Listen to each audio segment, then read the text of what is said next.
You're in tune with Against the Backdrop.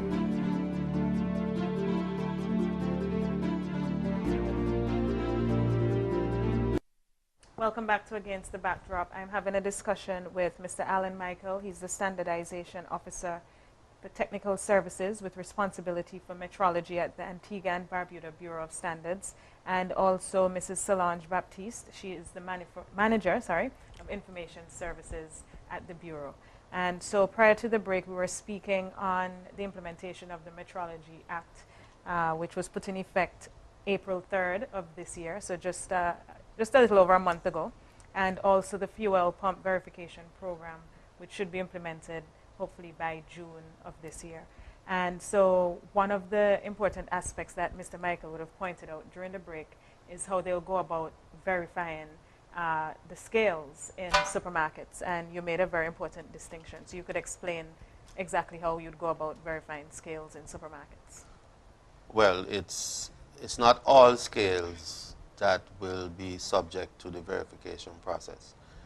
It's, as I said before, it's the measuring devices which are used, as it were, in the actual trading transaction.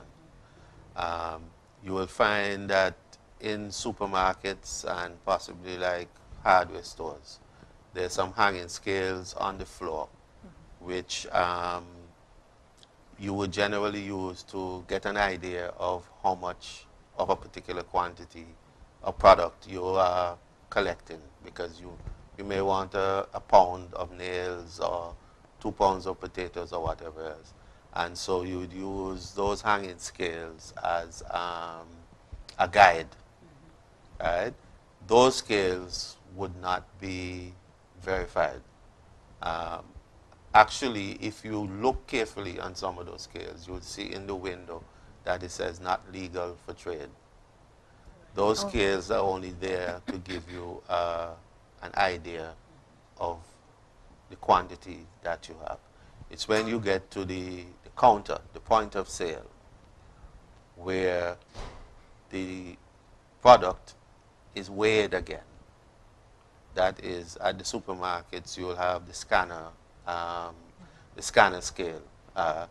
That is where it's weighed, and that's the weight you will be charged on. So that device will be verified. Okay. Right? So it's mainly the devices at the point of sale that will be verified. The scales that are used to package products, because they will package chicken and other things, is 5 pounds, 2 pounds, whatever. That is done in the back area of the supermarket or whatever else. The scales that they use to do these things will have to be verified.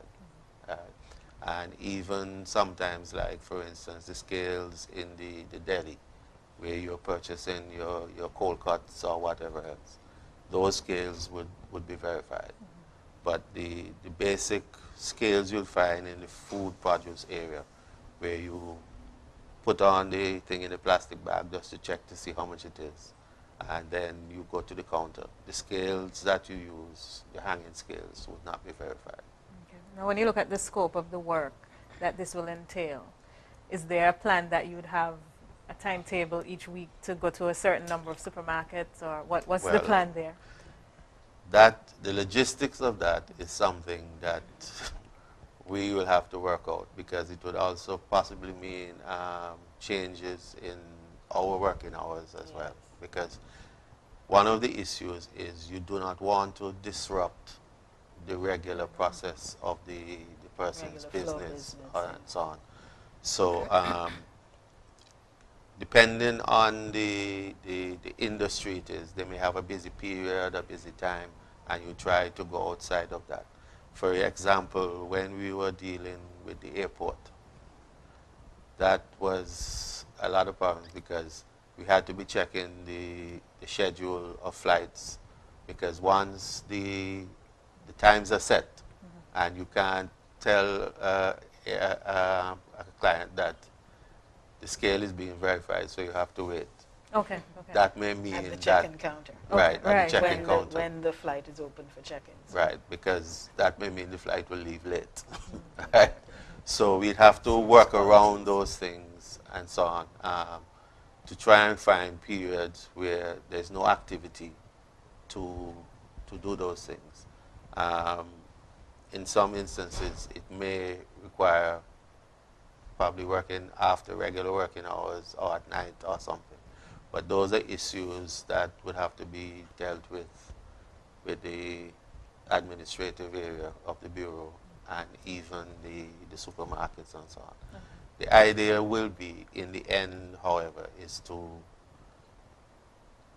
make the service as as least disruptive as possible. Yeah. If we can be invisible, that's what we would prefer. That would be best. Right? If all you saw of the Bureau is the stickers or the evidence that the device was verified, that would be good enough That for would be us. good. Yes. So will you tell the business places beforehand what we? Well, your we'd have to company do says? that, Okay. and the We'd have to act work even with them. includes that, because if you remember in years gone by when the police used to be responsible for the weights and measures, they would give a notice probably a month in advance and say during the month of June or the month of May, Oh, they're okay. going to be checking scales in a particular area. So something of that sort, some pre-knowledge would be given to the sector and the business places when we work out, The logistics. the logistics of how it's going to be done. Okay. Now you mentioned the airport.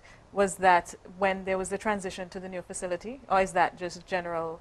Well, we had checks been for doing that Okay. before. Okay. What happened previously, the scales were the property of the airlines. Right. Okay. So we used to work with the airlines and verify their scales.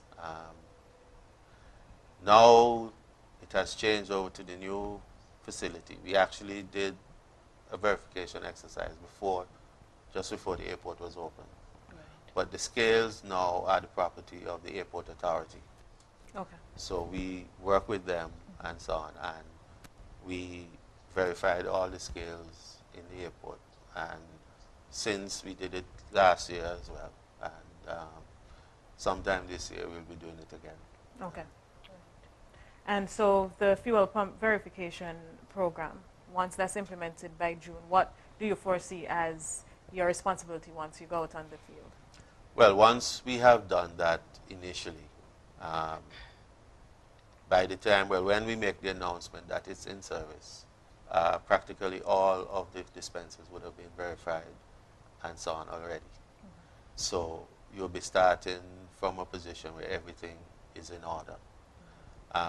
Ongoing, obviously we will not be able to do all of them in the same time span as previously. So we'll be doing, they will have dates on them as to up to when they're valid. And we'll be working with the stations so that we can stagger the verification process. Because that would depend on how much personnel we have available and so on at the time as well. So that as time goes on, especially in terms of the public, there are certain things they would look for. For instance, if a dispenser doesn't have a sticker on it, then they shouldn't accept gas from that dispenser, Okay. because that will show that it either has not been verified or whatever else. The sticker would be their indication that it has been verified. If the type of stickers we are going to use, they are tamper resistant in that if anybody pulls up the sticker, it will show void on it. So you can't take it off and put it back on. Okay. Right? Okay. So things like that. We have other devices for actually locking off the metering device, which is what will change how it works. But the public won't see that. But those devices will have serial numbers and whatever else and so on. And they cannot be put back on once they're removed. So once we do our checks, and we will have a record of which seal was put on which pump and that kind of thing. So we'll be able to verify that the device has not been tampered with and things like that. So if there is, once the service is in effect and the evidence that a pump is not verified, right, is there, or you are not certain, then you will just refuse to take fuel from that pump and take fuel from another pump or another gas station where those things are verified. Okay. Okay. Very interesting. And so, how many persons are there working along with the Bureau of Standards, whether, you know, specifically on staff or an auxiliary member? Well, at this point, we have a very small staff. So this too will be a developmental issue for the Bureau. And so what I would say is that persons who might have an interest are welcome to contact the Bureau in this area. At least, you know, what are the necessary qualifications? Math, physics, Well, maybe? yes, you Up to- only require maths and the natural sciences, we'll say. Okay. Work in the natural sciences. And of course, the regular thing, English. English. Okay. Okay. As I said, this is a journey. This is a journey that we have embarked on, and we will be really seeking the public at large to facilitate us with, and also so that we can, you know, help us to help everyone, you know, at the end of the day. So there will be other training going on. There will be, you know, as we get personnel on board, as we get inspectors on board, there will be training for those persons so that we can expand. We can expand the services as necessary. There is also one thing that I wanted to point out. Mr. Michael would have mentioned using the example of a supermarket and the difference between the point of sale scale and the floor scale. Now, remembering that quality is a deliberate, you know, is all about deliberate action on the part of the organization that wants to present quality services. So I would say for supermarket owners, in just going back to that example, that there's nothing wrong if you request the service to have your flow scales calibrated also, so that you can ensure that quality for your clientele.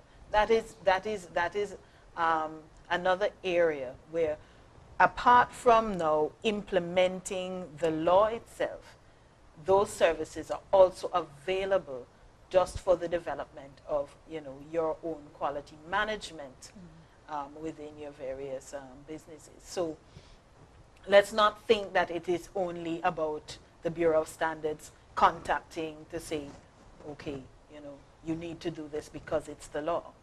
But noting in any case that the initiative for the fuel verification program actually started before the law came into effect.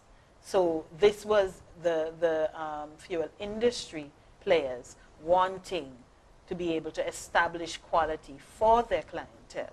And this is how that actually started. It just so happened that in that process, the law came into effect, and so we could proceed with having that sector as the first to have their implementation so far as the law is concerned. But these services, verification, metrology, Mr. Michael would have mentioned earlier, basically you cannot evaluate something if you can't measure it. You can't improve it if you can't measure it. And so metrology is key for evaluating quality and quality delivery and service and products. So this is also a service where persons can themselves approach the Bureau to have these sorts of services done, even if you're dealing with an internal operation, just to ensure the quality of what you're delivering at the end of the day. Okay. And in line with what Mrs. Baptist is saying, in terms of like the fuel dispenser issue, there are several companies which have large fleets of vehicles, and they have their own fuel dispensing system. They have their own devices. they're only dispensing fuel to their own internal vehicles. So they're not really selling fuel. So these dispensers are not required by law to be verified. Right? But as she says, for the quality maintenance purpose, because they're buying fuel, they're dispensing fuel, you may want to try and cut down on the amount of fuel you're using and whatever else. So you need measurements. And so they can request a verification of their dispensers to ensure that the dispensers are, measuring the fuel so they can keep an accurate track of how much fuel. Even for instance, you may have a vehicle that is getting old or is not working properly, and a particular vehicle is burning excess fuel and so on. Being able to track the amount of fuel accurately that this vehicle has received over a period of time can help you to pick up some of these issues as well. And so to maintain your quality, because wherever you can cut waste in your company, that is additional funds that can go towards reinvestment in the company, hiring new staff, or even giving staff bonuses and different things and so on that will enhance the performance and the production of your company. So even if your operation is not required by law to have the verification or calibration services that we offer, it's still important that you can request those services from us, because in the development of your quality process and your own efficiency, the calibration of your devices would be important. Okay. So any final words, Mrs. Baptiste? Well, we're here. We've come to this point in time. The Act is being implemented, so we will just really seek the cooperation of the public at large in taking in the public education that will be going out, first of all for the fuel pump verification program, and following other sectors, whether it be supermarkets, the fresh produce vendors, or whatever sector it is, the construction sector, hardware owners, company owners, and so forth. Whatever it is, that we will just be seeking your cooperation and also your own feedback as we proceed, so that we can also be checking on our quality of delivery of this service and of these programs. Okay, Mr. Michael? Well, I would say to the traders in particular, start to familiarize yourself with the provisions of the Act.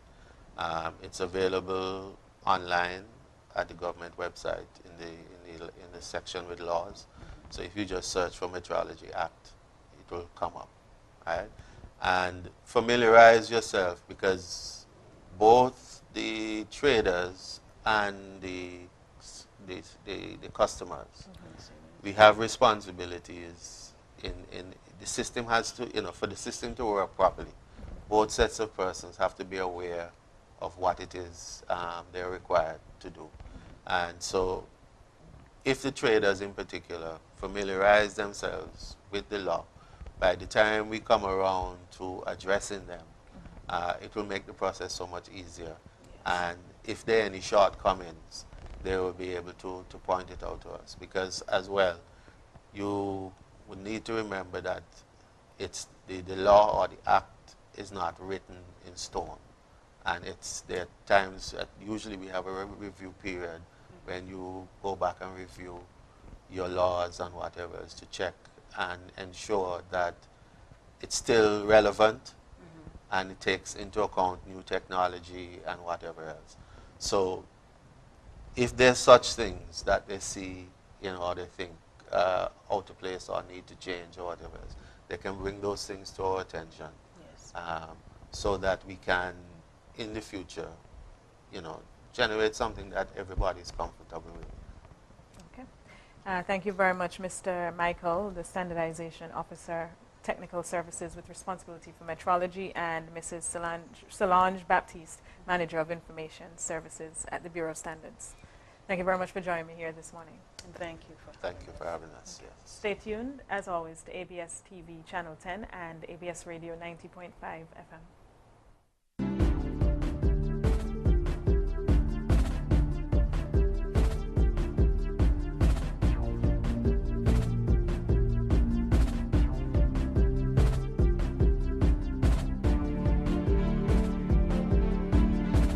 Join me, Amaz Spencer, as I discuss current issues facing our nation. Against the Backdrop.